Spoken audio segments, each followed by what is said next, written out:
the left doesn't understand the idea of worldview, the idea that people can make up their own minds on ideas. While arguably in some parts of the world, people have less agency over their lives, not due to their own fault, but due to their government. Here in America, people can choose what religion they are. They can choose if they want to be part of a tribe. They can choose their worldview. The left assumes that every Black person in America thinks the same, that every Asian person thinks the same, that every Hispanic person thinks the same. And of course, they come up for labels for these groups, like Latinx and people of color, a POC, they say. To complicate matters further, look at the left's idea of intersectionality, i.e., all of their defined victim categories come together, and you then get more points if you have more minority traits. Like if you're a handicapped, trans, Black woman, that might put you at the top of the totem pole, according to intersectionality. A few years ago, I received a hateful comment on my Instagram from someone I went to college with. I had been posting political posts, and they wrote, "Danielle, I can't believe you think the things you do, considering the fact that you're a POC." And I thought, what's a POC? The term sounds like chickenpox or a disease. And here they are calling me a POC. So I looked it up and realized it meant person of color. And I thought, this is so ridiculous. This is a white leftist, elitist, hipster, educated girl who thinks she's woke, calling me a POC as if she has the right to define my views, my opinion, my worldview, based on my skin color or her perception of my background. It felt racist, honestly, because I can think for myself just like everyone else, and we shouldn't go around calling people names based on their race as a means to control them and their ideas. But this is what the left does. They think that by defining you in a racial group or in a category that they deem a minority, then they decide what you believe. They decide who you are as a person, and you must subscribe to their ideology of identity politics, or else you will be punished. They will seek you out, call you names that are racist, by the way, and try to bully you into submission. They will try to control you. They've been trying to control people based on race for years. This is nothing new to the Democrat Party. They are the party of slavery, Jim Crow, and voted against the civil rights movement. Yes, this is shocking, and we will dive into this history more with our guest.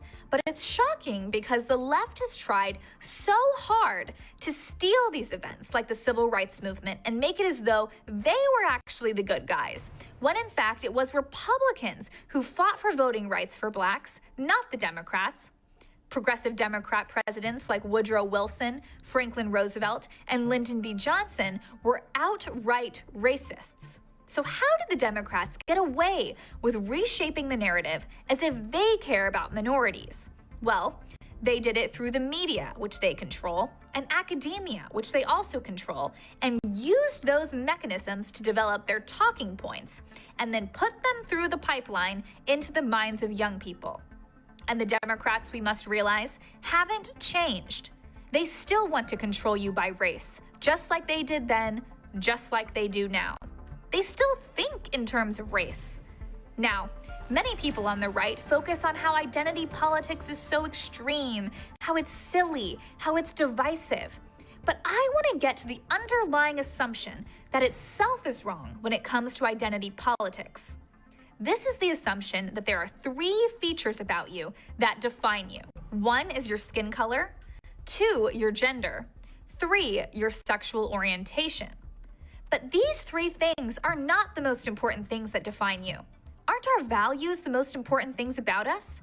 Isn't that what gives us our identity? Take this, for example. I am a half Indian woman. If I met a half Indian woman who was leftist, secular, and woke, what would we have in common? Answer, not a lot. But if I was put in a room with a white or Black Christian conservative, would we have a lot in common? Answer, yes. We would likely get along and have a lot to talk about and may become good friends. Now, could I converse with the half Indian secular woke woman? Sure, But like I said, I don't think it would make sense to group the two of us together and assume we are the same person who believes the same things and care about the same issues, or should, just because of our skin color and gender. So many important aspects of life, the true aspects of our identity, are lost in this trope of identity politics. What about our actions? Don't our actions define us? What we do in the world, what we make of ourselves, how we treat other people, our integrity. Are you a kind person? Do you help others? And what about our personality, our individuality, the way that we engage with other people? We all do it differently. What about our emotions, our life experiences? Talk to someone of the same skin color as another person, and their life experiences could be wildly different. And it's not just our experiences, as in what happens to us, but what we make of those experiences. How do we respond? We don't get to choose where we're born, the hand we're dealt, but we choose what we make of it moving forward. All of these things make us who we are. Will you squander your blessings, or will you apply yourself? In the face of suffering, will you turn to God or to the bottle? I define myself based on my belief in God and identity in Christ. So He defines me.